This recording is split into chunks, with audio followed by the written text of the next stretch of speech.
Hello everyone.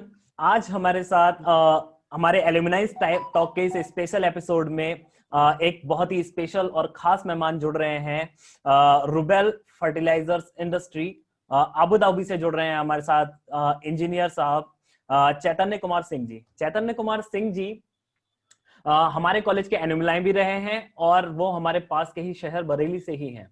तो आइए जानते हैं उनकी इस कैरियर की जर्नी को, जो कि बरेली से लखीमपुर से बदायूं और बदायूं से फिर अबू धाबी की तरफ गई। देखते हैं उनके कैरियर में कैसे उतार चढ़ाव को उन्होंने फेस किया और क्या वो अपने अनुभव हमारे स्टूडेंट्स के साथ शेयर करना चाहते हैं, अपने छोटे जूनियर्स के साथ, अपने छोटे भाइयों के साथ। चलिए शुरू करते हैं। नमस्कार चैतन्य कुमार सिंह जी, कैसे हैं आप? नमस्कार नमस्कार सर, सबसे पहले तो सर आप हमें अपने बारे में कुछ बताइए। जी, मेरा नाम चैतन्य कुमार सिंह है। मैं मूल रूप से बदायूं जनपद के तहसील दातागंज का रहने वाला हूं और अभी पूरी फैमिली सहित हम लोग सब बरेली में शिफ्ट हो गए हैं, बरेली में बदायूं रोड पे। और हमने गवर्नमेंट पॉलिटेक्निक बदायूं से डिप्लोमा किया हुआ है। लेकिन उससे पहले हमने जो फर्स्ट ईयर में जो एडमिशन लिया था गवर्नमेंट पॉलिटेक्निक लखीमपुर खीरी में लिया था और फर्स्ट ईयर सेकंड ईयर हमने वहीं से किया था। और उसके बाद में कुछ फैमिली प्रॉब्लम की वजह से हम लोग ट्रांसफर जो है बदायूं में ले लिया था। उसके बाद जो पास आउट हुए हैं हम गवर्नमेंट पॉलिटेक्निक बदायूं से पास आउट हुए हैं। और उसके बाद में फिर हमने सबसे जो पहली नौकरी की शुरुआत करी थी टाटा केमिकल्स। उसके बाद में 2012 से रुबेल फर्टिलाइजर इंडस्ट्रीज लिमिटेड, जो ADNOC national Abu Dhabi oil company government company का एक यूनिट है, उसी में 18 जून 2012 से मैं इधर ही काम कर रहा हूँ। सर, आपने कौन सी सन में यहाँ से डिप्लोमा पास आउट हुए थे सर? 2005, शायद 2005। Okay sir. तो सर, कैसे आपने अपने करियर की जर्नी को बदायूं से अबू धाबी तक पहुंचाया? सर, हमारे स्टूडेंट्स को कुछ गाइड करिए, कैसे कैसे वो जो है अपने करियर को बिल्डअप करें और आपके जो पद चिन्ह हैं, आपके जो पाथ जो आपने चुना है उसको फॉलो करें। एक्चुअली क्या हुआ, उस समय जिस समय हमने डिप्लोमा पास आउट किया था उस समय टेक्नोलॉजी इतनी ज़्यादा डेवलप नहीं थी। ईमेल सिस्टम भी इतना ज़्यादा अप्रोचेबल नहीं था, मैसेज में था, पब्लिक के नॉर्मल पब्लिक के ज़्यादा अप्रोच में नहीं था। तो हम लोग जो रिज्यूम वगैरह भेजते थे बाई पोस्ट ही भेजा करते थे, बाई पोस्ट रिज्यूम भेजा करते थे। रिप्लाई आता था, कभी रिप्लाई आने में देर हो जाता था, तो तब तक पता लगा इंटरव्यू और पोस्टिंग सब कुछ हो गया है। तो उसमें कंडीशन क्या हुई थी कि जब हमने जो अगस्त में हमारा रिजल्ट निकला, अगस्त में रिजल्ट निकलने के बाद में हमने जब ट्राई तो हम लोग पहले से ही कर रहे थे, इधर उधर छोटी मोटी, नोएडा में पहले ट्राई किया, नोएडा में किसी छोटी कंपनी, रिजल्ट आने से पहले ही हम लोगों ने काम शुरू कर दिया था। तो वेटिंग फॉर रिजल्ट, उसके बाद में काम करते करते हम लोगों ने जो है जॉब के लिए सर्च करना शुरू किया। तो जैसे ही रिजल्ट आया, रिजल्ट आने के बाद में टाटा केमिकल्स बबराला से अप्रेंटिस के लिए का लेटर आया। हम गए, रिटन हुआ, इंटरव्यू हुआ, हम सिलेक्ट हो गए अप्रेंटिस के लिए। अप्रेंटिस सेलेक्ट होने के बाद में कंपनी इंटरव्यू हुआ, कंपनी में ऑब्जर्व हो गए। ऑब्जर्व होने के बाद में वहीं से काम करते रहे लगातार कंटिन्यू। और सन 2012 में जी वाला के थ्रू वैकेंसी आई थी रुबेल फर्टिलाइजर इंडस्ट्रीज के लिए। हमने अप्लाई किया, मेल किया, उन लोगों ने रिज्यूम शॉर्टलिस्ट हुआ, इंटरव्यू के लिए बुलाया, इंटरव्यू में सिलेक्ट हो गए। उसके बाद में इसके साथ ही और 2-3 कंपनी अप्रोच की, 2-3 कंपनियां, उनमें भी सिलेक्शन हुआ था, लेकिन हमारा वीजा इसका पहले प्रोसेस हो गया, इसलिए हम इधर पहले आ गए। सर, आपने क्या नाम बताया था सर कंसल्टेंसी का? कंपनी का नाम है रुबेल फर्टिलाइजर नहीं इंडस्ट्रीज। सर, जिस कंपनी जिसके through consultancy, yes sir, consultancy की कंसल्टेंसी है जी घी वाला। जी ई वाला, जी घी वाला, अच्छा जी डबल घी जी वाला, ठीक है सर। तो मैं जी घी वाला। जो है अपने वीडियो में इस कंसल्टेंसी का नाम भी यहाँ पर लिख देता हूँ। जो भी स्टूडेंट्स इच्छुक होंगे वो वहाँ पर जी अपने जी आप को जी। रजिस्टर करा सकते हैं। हाँ, जो गल्फ कंट्रीज के लिए, गल्फ कंट्रीज के लिए जो मोस्ट रिक्रूटर है आज की डेट में, वो हाँ जीगी वाला ही है। अच्छा जीगी अच्छा वाला भी और भी है, लेकिन वो लोग किसी तरीके, मतलब नंबर 1 जेन्युइन रिक्रूटर जो है वो जीगी वाला ही है। ना कोई चार्ज करते हैं किसी कंपनी है उससे, किसी तरीके कोई चार्ज नहीं है उनका। नंबर 1 में जो भी सारी चीजें होती है सब नंबर 1 में होती है, कोई किसी तरीके का कोई फ्रॉड नहीं, कोई वो नहीं है। आप 100% ब्लाइंड फेथ कर सकते हैं उस एजेंसी के ऊपर। Okay sir. तो ये बहुत अच्छी बात पता चली सर, एक रिलायबल कंसल्टेंसी के बारे में जो वहां पर रिक्रूट कराते हैं। सर, फिर एक बहुत ज्यादा क्यूरियोसिटी होती है, एक क्वेश्चन होता है स्टूडेंट्स के मन में कि हम लोग जब जैसे ही पास आउट होते हैं तो कैसे हम उसको शुरू करें, क्योंकि जॉब के लिए स्ट्रगल करना पड़ता है और फिर बच्चे जो हैं जो उनका जो स्ट्रेट फॉरवर्ड जो पाथ होता है उसको भूल करके इधर उधर चले जाते हैं। तो इस प्रॉब्लम से जिस समय हम डिप्लोमा पास आउट करते हैं, उस समय हमारे जो सीनियर्स रहते हैं या सुपर सीनियर्स रहते हैं, जो हमारे एक तरीके से बिग ब्रदर्स होते हैं, उनकी हेल्प ही हमारे लिए हमारे लिए जो है सबसे ज्यादा महत्वपूर्ण होती है। वो लोग अप्रोच करते हैं, वो लोग हम लोगों का सपोर्ट भी करते हैं। उनकी सपोर्ट से पहले कहीं भी, जिस भी कंपनी में, इधर कहीं भी, जहाँ कहीं भी हो, अगर हमको पैर रखने की जगह मिल जाए, फर्स्ट स्टेप ये है कि जैसे कैसे भी एनी हाउ जो अपने रिलेटेड फील्ड जैसे केमिकल इंजीनियर्स हैं तो प्रोसेस मैन्युफैक्चरिंग इंडस्ट्रीज में कहीं भी किसी भी कीमत पे कैसे भी उनको एक पैर रखने के लिए जगह चाहिए। अगर पैर रखने के लिए जगह मिल गई तो बाद में जगह अपने आप क्रिएट हो जाती है, वो बन जाती है, फिर वो जगह आपकी हो जाती, कोई आपसे वो जगह नहीं ले सकता। हैबिचुअल हो तो जाते हैं फिर उसके बाद में उसका मेन चीज ये है कि जॉब अगर आपको मिल गई है पहली जॉब, चाहे किसी उसमें स्ट्रगल तो करना पड़ता है, शुरुआत के टाइम में बहुत स्ट्रगल करना पड़ता है। जब मैंने टाटा केमिकल्स ज्वाइन किया था तो 2250 रुपए हमको मिलता था, 2250 रुपए मिलता था। उसमें कूपन खर्चे काटने के बाद में 2000 रुपए कैसे नहीं आता था। और जो उसमें फिर एक साल का हम लोगों ने जो है, एक साल तक हमको वो स्टाइपेंड जिसको बोलते हैं वो मिला, उसमें एक साल तक हमने अपना गुजारा किया। तो कहने का मतलब ये है कि शुरुआत में थोड़ा स्ट्रगल रहेगा, थोड़ा प्लस माइनस रहेगा, उसके साथ हमको एडजस्ट करना है और एनी हाउ पैर रखना है, पैर रखने के लिए जगह बनानी है।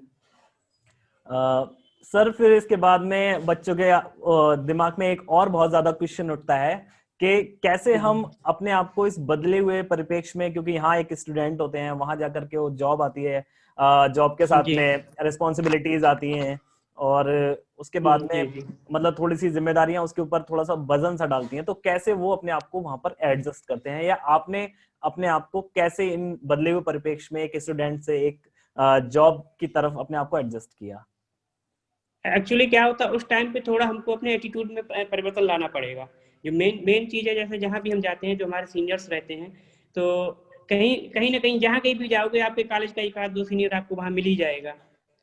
और उन लोगों के साथ आपको अच्छा बिहेव करना है, उनको प्रॉपर रिस्पेक्ट देना है, चाहे कोई भी हो। अगर कोई वो सीनियर है तो उसको आप प्रॉपर रिस्पेक्ट देना है, और उसकी अपेक्षाओं के अनुरूप ही। और वो लोग करते हैं, अभी सारी चीजें हम लोगों को वही सिखाते हैं, वही हम लोगों को ट्रेंड करते हैं। तो उनके हिसाब से, उनके एटीट्यूड को, अपने एटीट्यूड उनके हिसाब से ही अपने आप को परिवर्तित करते हुए आप आगे बढ़ सकते हैं। कोई किसी तरीके कोई प्रॉब्लम नहीं आती। जैसे आप जाएंगे, कोई भी बर्डन पहले वो आपको टीच करेंगे, उसके बाद में ट्रेनिंग देंगे, उसके बाद आपके ऊपर बर्डन डालेंगे। ऐसा नहीं होता कि आप गए और बिना उसके आपको कोई बर्डन डाल दिया जाए। तो मेन जो कड़ी है, जो हमारे जो सीनियर्स है, हमारे आगे वाला जो बैच है जो आगे काम कर रहा है वहाँ पे, वो हमारी सपोर्ट वहाँ पर वो लोग ही कर सकते हैं। वो लोग करते भी हैं, वो लोग करते भी हैं। अगर कोई भी अपना बंदा मिल जाता है, अभी हम जब इधर यहाँ ज्वाइन किए थे, हमारे एक बहुत पुराने सीनियर थे बताएं, वो हमको यहाँ मिल गए, तो उन्होंने काफी हमको सपोर्ट किया। सारा PNID एंड और प्रोसेस फ्लो डायग्राम और सारी चीजें जो भी है, ट्रोपोलॉजिक्स हैं, और जो भी चीजें यहाँ की, जो वही नहीं इंडस्ट्रीज के रिलेटेड नहीं, जो यहाँ की कम्युनिटी और सोशल उसका जो रिलेटेड जो जानकारी है, वो सब लोग हमको प्रोवाइड कराते हैं। तो मेन चीज ये है कि हमको अपना बिहेवियर, एटीट्यूड सही रखना है, और लोगों के साथ में एक तरीके एडजस्टमेंट का, हमको एक साल तक ये सम्मान के आप चलिए एडजस्ट करना है एनी हाउ। तो एडजस्टमेंट का वो लेके चलेंगे तो नो प्रॉब्लम, आप आगे बढ़ते जाएंगे। सर जैसे आप, एक क्वेश्चन और आया कि जब मैंने लोग बच्चों को बताया कि हम लोग ऐसे सर से बात करने वाले हैं, तो क्वेश्चन 3-4-5 क्वेश्चन जो थे वो बहुत पॉपुलर तरीके से आए। मतलब मोर देन 2-3 स्टूडेंट्स ने कुछ सेम ही क्वेश्चन कर दिए थे, तो वो क्वेश्चन हम लोगों ने लिए हैं।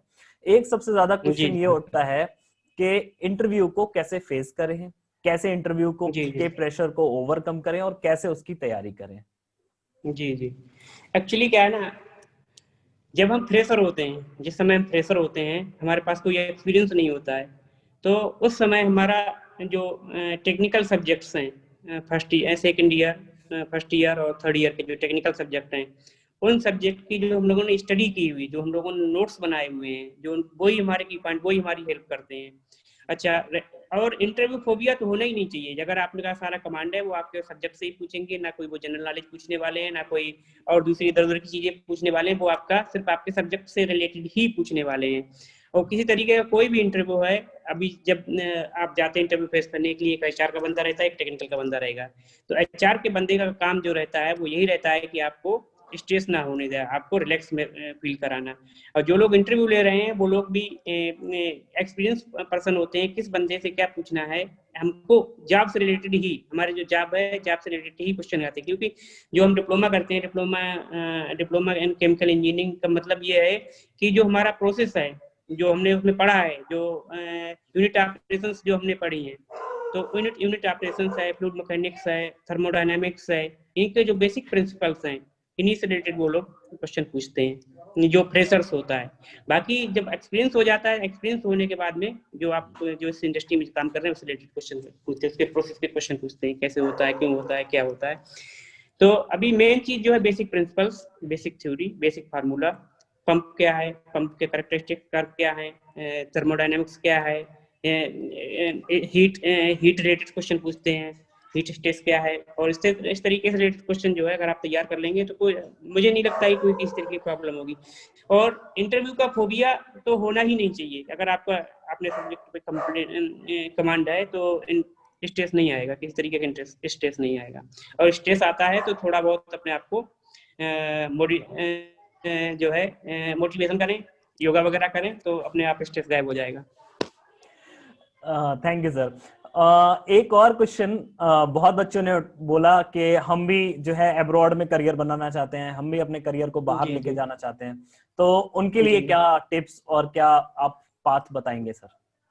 सबसे पहली चीज है अपना जो है, जैसे ही पास आउट हो सबसे पहले जॉब सर्च करें, जॉब मिल जाए। जो जॉब मिले तो वो कोशिश यही करें कि प्रोसेस इंडस्ट्री की अच्छी हो, पेट्रोलियम इंडस्ट्री, फर्टिलाइजर इंडस्ट्री हो, पेट्रोलियम इंडस्ट्री हो, जिसमें मतलब केमिकल प्रोसेस होते हो, ठीक ठाक इंडस्ट्री हो। छोटी इंडस्ट्रीज का एक्सपीरियंस काउंट नहीं होता, जैसे बड़ी फर्टिलाइजर इंडस्ट्री हो गई, पेट्रोलियम इंडस्ट्री हो गई, पेंट इंडस्ट्री हो गई, सीमेंट इंडस्ट्री हो गई।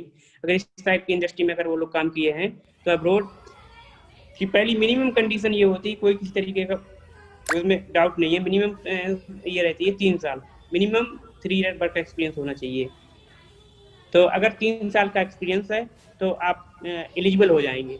और एलिजिबल होने के बाद में दूसरी कंडीशन ये है कि जो जिस इंडस्ट्री में आप काम कर रहे हैं उसके प्रोसेस, उसकी टेक्निकलिटीज, उसकी इक्विपमेंट डिजाइन, उसके इक्विपमेंट डिटेलिंग, उसकी P&ID, सारी चीजें जो है आपको मालूम होनी चाहिए।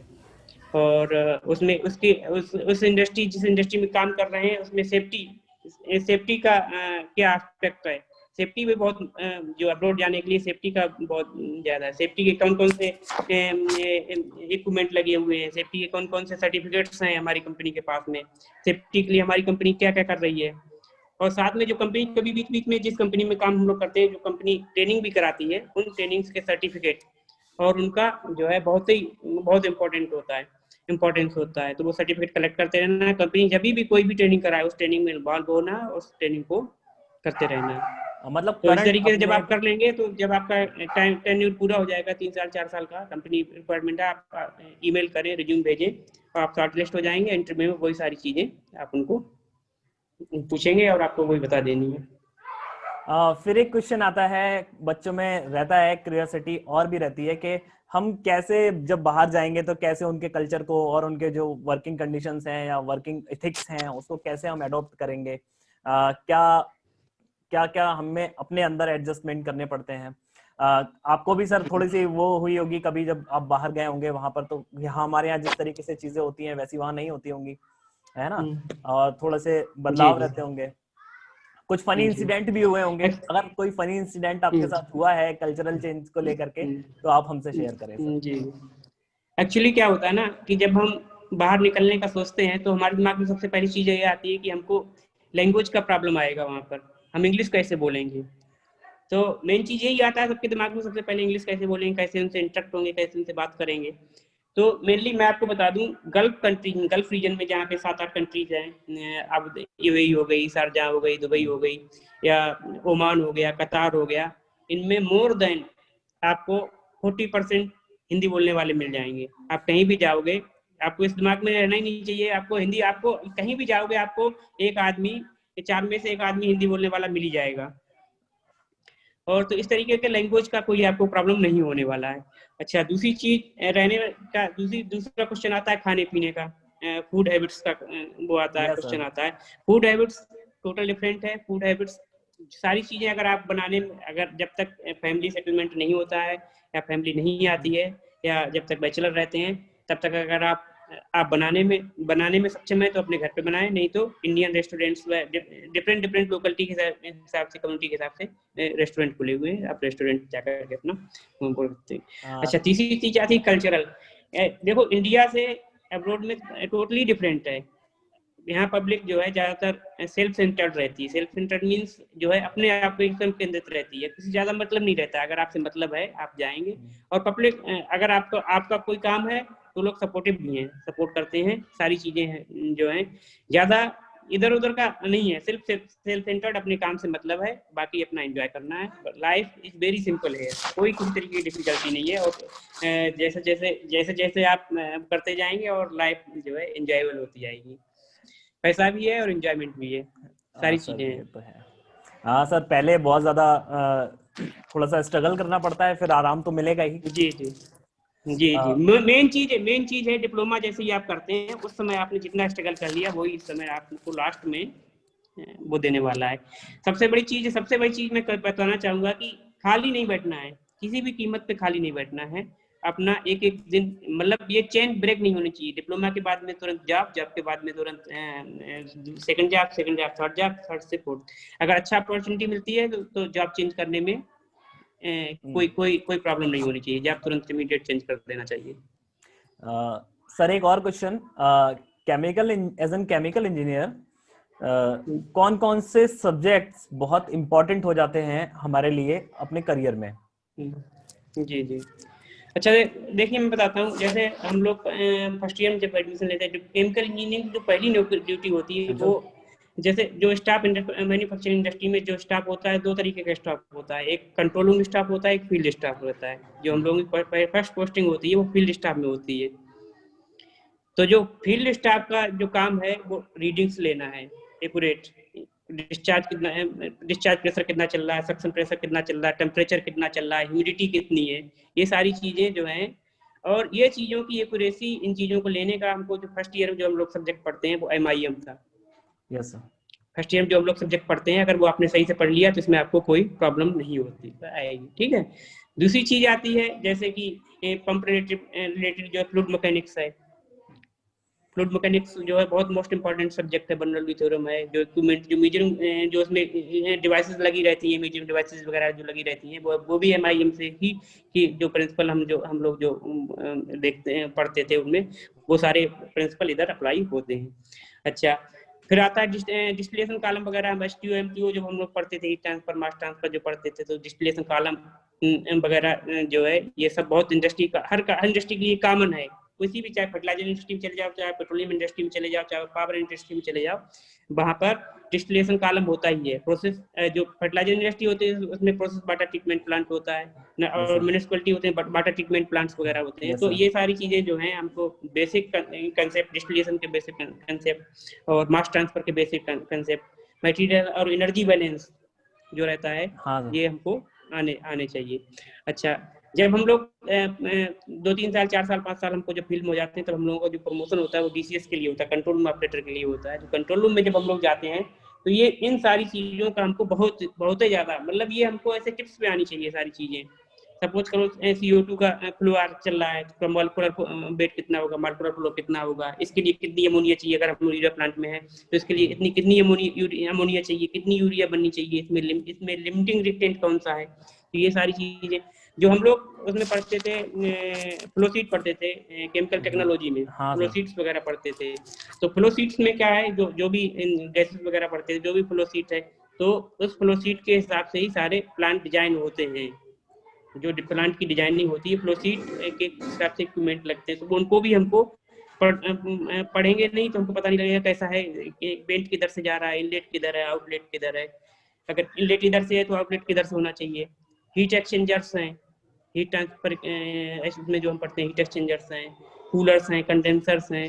तो ये जो हमारे जो टेक्निकल सब्जेक्ट हैं, केमिकल इंजीनियरिंग का जो सिलेबस बनाया गया है, वो बहुत ही मतलब इफिशिएंट बनाया गया है। अगर वो आपने पढ़ लिया तो केमिकल इंडस्ट्री में आपको कोई किसी तरीके की प्रॉब्लम नहीं आएगी। तो मेन फोकस जो करना है heat transfer, STO, MTO, MEB, इन पे मेन होना सब पे चाहिए, लेकिन मेन जो सब्जेक्ट हैं वो इन सब्जेक्ट पे ज्यादा जो है कमांड होना चाहिए, क्योंकि इनकी कैलकुलेशंस ही सारी हमारे आगे आने वाले हमारे फ्यूचर को डिसाइड करेंगे। सर बहुत बहुत शुक्रिया, आप हमारे साथ जुड़े। आप हमारे स्टूडेंट्स को क्या संदेश देना चाहते हैं? स्टूडेंट के लिए संदेश क्या, स्टूडेंट लगे रहें, अपने मेहनत करते रहें, अच्छे से डिप्लोमा करें, अच्छी परसेंटेज बनाएं, और अपने जो टेक्निकल सब्जेक्ट्स हैं उनको बहुत अच्छी तरीके से तैयार करना है। उनकी सारी जो बेसिक कंसेप्ट हैं, कैसे भी बेसिक कंसेप्ट उनको रटे हुए होने चाहिए, बिल्कुल एकदम टिप्स पे होने चाहिए। कोई कुछ पूछता है तो तुरंत पूछ इसका क्या इम्पैक्ट आएगा, और साथ में जो जैसे अभी कोई भी एक थ्योरी आती है, एक थ्योरी के साथ में एक दूसरी रिलेटिव थ्योरी भी निकल के आती है, तो उसके रिलेटिव थ्योरी को भी उनको अध्ययन करना चाहिए। साथ में डिप्लोमा करें, डिप्लोमा कंप्लीट होने के बाद तुरंत जॉब की तैयारी में लग जाएं, और जैसे ही जॉब मिलती है फिर लाइफ में कोई किसी तरीके की टेंशन नहीं है, लाइफ बहुत अच्छे से कटने वाली है, बहुत पैसा आने वाला है, बहुत अच्छी लाइफ एंजॉय होने वाली है। बहुत जो है डिप्लोमा मेरे हिसाब से जितनी डिप्लोमा की ब्रांचेज हैं, सारी ब्रांच में केमिकल इंजीनियरिंग नंबर 1 है। केमिकल इंजीनियरिंग में जितना पैसा है मेरे हिसाब से किसी दूसरी ब्रांच में इतना पैसा नहीं है, और वाइट कॉलर जॉब है, किसी तरीके की कोई टेंशन नहीं है। और जो भी बस आपको क्या है कि शुरुआत के टाइम पे हिम्मत नहीं हारनी है, अपनी हिम्मत बरकरार बनाए रखनी है, किसी तरीके की टेंशन नहीं आने देना है, और थोड़ा बहुत प्लस माइनस होता है तो उसको एडजस्ट करना है। बहुत बहुत शुक्रिया सर, आप हमारे साथ जुड़े, आपने अपना इतना कीमती समय हमें, हमारे बच्चों को दिया। मैं आपको हमारी तरफ से, हमारे स्कूल के बच्चों की, कॉलेज के बच्चों की तरफ से बहुत बहुत धन्यवाद कहना चाहता हूं। आपका करियर यूं ही ऊंचाइयों को छूता रहे, आप ऊंचाइयों को छूते रहें, नए नए अचीवमेंट्स अपनी लाइफ में ऑब्टेन करते रहें, प्राप्त करते रहें। इसी कामना के साथ हम आपसे जो है विदा चाहते हैं। धन्यवाद सर। ओके, थैंक यू भाई।